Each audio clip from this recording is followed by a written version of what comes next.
Hello everyone and welcome back to our YouTube channel sensible pharmacist. तो जैसा आप सब जानते हैं कि एम्स सीआरई फार्मासिस्ट का रिजल्ट आ चुका है। ना सिर्फ फार्मासिस्ट का बल्कि जितने भी आपके एग्जाम कंडक्ट कराए गए थे एम्स सीआरई के द्वारा उन सब का रिजल्ट आ चुका है। आप लोग चेक कर सकते हो एम्स की जो है ऑफिशियल वेबसाइट पे जाके, वहाँ पे अलग अलग कोड का रिजल्ट अलग अलग दिया हुआ है। जैसे मैं अगर आपको बताऊँ कि pharmacist grade 2, dispensing attendants, pharma chemist, chemical examiner, pharmacist allopathic और इन सब का रिजल्ट कहाँ था, पोस्ट नंबर 12 में दिया हुआ था। ठीक है, तो वहाँ पे अलग से कोड मेंशन होगा कि किसका रिजल्ट चाहिए आपको, पोस्ट नंबर 12 का। तो वहाँ पे आप क्लिक करो और वहाँ पे इसका आपको रिजल्ट मिल जाएगा। ठीक है, अभी लेटेस्ट ही आपका रिजल्ट आया है। जैसा इसमें लिखा हुआ है कि 25 अगस्त से लेकर 27 अगस्त तक हमारा ये एग्जाम चला था। किस एडवर्टाइजमेंट के नोटिस के नंबर में 278, जो कि आपका अभी हाल फिलहाल में रिलीज हुआ था। एक हुआ था फरवरी में एग्जाम, दूसरा हुआ है आपका ये अगस्त के अंदर जो कंडक्ट हुआ है। ठीक है भाई, चलिए अब इसमें आपको बता सकते हैं कि क्या कह रहा है। It is based on the performance in CRE 25 CBT examination and applicable clause on the pattern scheme of examination published in advertisement notice as mentioned above. ये सारी बातें, मतलब इसका कहने का मतलब यही है कि जो भी आपकी वैकेंसी थी, जैसा आप सब जानते हो उस नोटिस में सब कुछ मेंशन किया गया था अलग अलग कैटेगरी की।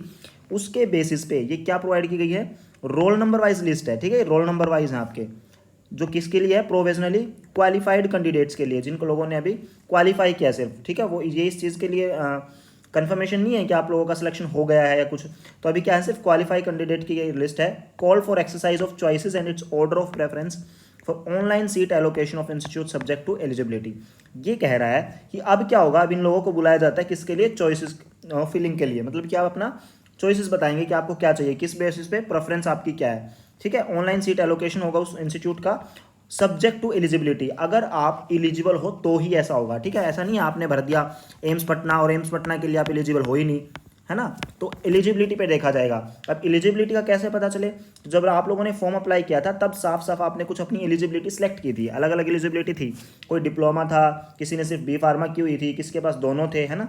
तो आप लोग जानते हो कि डिप्लोमा वालों को लगभग एम्स में जो है एलिजिबल किया गया है, जबकि बी फार्मा वालों को या तो सिर्फ आपका एम्स दिल्ली था या एक आधा और होगा, उसके अलावा आप ESIC में एलिजिबल थे, कुछ हॉस्पिटल्स में एलिजिबल थे। ठीक है, तो ये आपकी एलिजिबिलिटी पे डिपेंड करता है कि आपको कोई सीट मिलेगी या नहीं मिलेगी। ठीक है जी, तो इसके अंदर आप देख सकते हो ये पूरी की पूरी क्या दिया हुआ आपकी category, roll number, gender, marks obtained, आपके मार्क्स कितने आए हैं, सिर्फ उन्हीं के डिस्प्ले हुए हैं जिन्होंने क्वालिफाई किया। बाकी लोग कुछ टाइम बाद, अभी तो नहीं आया है, आप अपना लॉगिन करके वेबसाइट पे अपने नंबर चेक कर सकते हैं। और उसके बाद क्या दिया उन्होंने, रैंक अपनी दिखाई हुई है। ठीक है, कि आपकी रैंक क्या है। यहाँ पे कैटेगरी है। अब आप क्या कर सकते हो, अपना या तो डायरेक्ट रोल नंबर फिल करो और उसमें पता लगाओ कि आपकी रैंक कितनी है, आप क्वालिफाई हो या नहीं हो। या फिर अच्छा ठीक है, आप एक चीज़ और देख रहे हैं यहाँ पे कि इसमें 8 गुना लोगों को बुलाया गया। जैसे मैं अगर बिल्कुल नीचे जाऊँ, नीचे वाले पेज पे आप देखो ना, सबसे लास्ट में हम लोग चेक करते हैं। यहाँ पे देखो,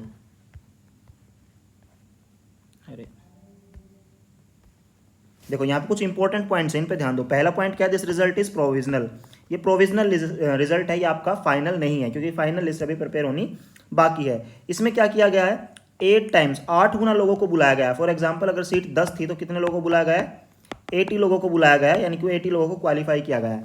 अब इनका डॉक्यूमेंट वेरिफिकेशन होगा, इनके प्रेफरेंसेस फिलअप होंगी चॉइसेस का, उसके बेसिस पे इनको जो है, अगर ये एलिजिबल हैं तो ही उस बेसिस पे आपको जो है सीट अलॉटमेंट होगी। ठीक है, इसमें आप आगे सब कुछ पढ़ सकते हो। आपका जो भी डॉक्यूमेंट्स हैं उन सबको आप रेडी करा लो।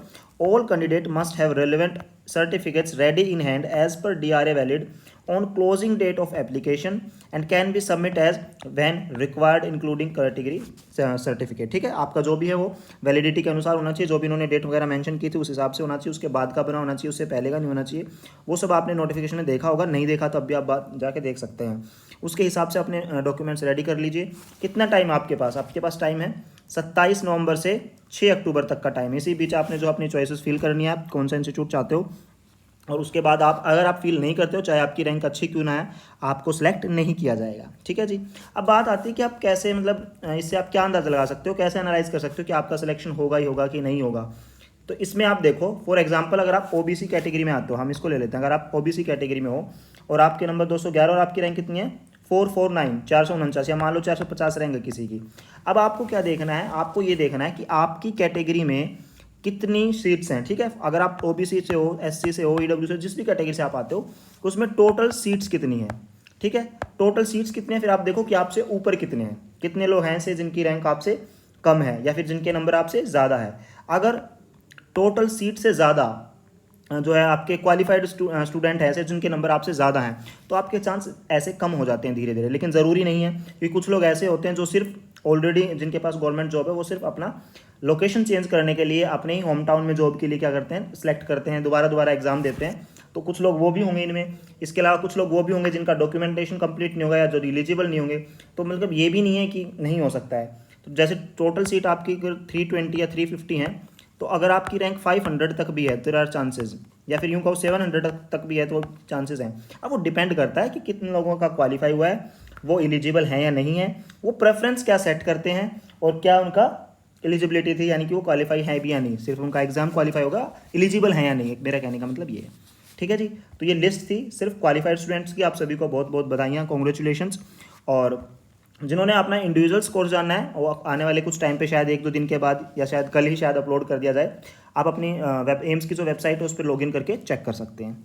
ठीक है जी, वीडियो में अंत तक बने रहने के लिए आपका बहुत बहुत धन्यवाद। वीडियो को आप उन सभी लोगों के साथ शेयर करो जिन लोगों ने एम्स का ये एग्ज़ाम दिया था, और अपने नंबर हमसे आप कमेंट बॉक्स में डाल के हमसे पूछ सकते हो कि क्या चांसेस हैं या नहीं है, या जिन लोगों का ऑलरेडी हो चुका है अगर वो पढ़ते हैं तो आपको ज़रूर रिप्लाई करेंगे। वीडियो में अंत तक बने रहने के लिए आपका बहुत बहुत धन्यवाद। Thank you so much.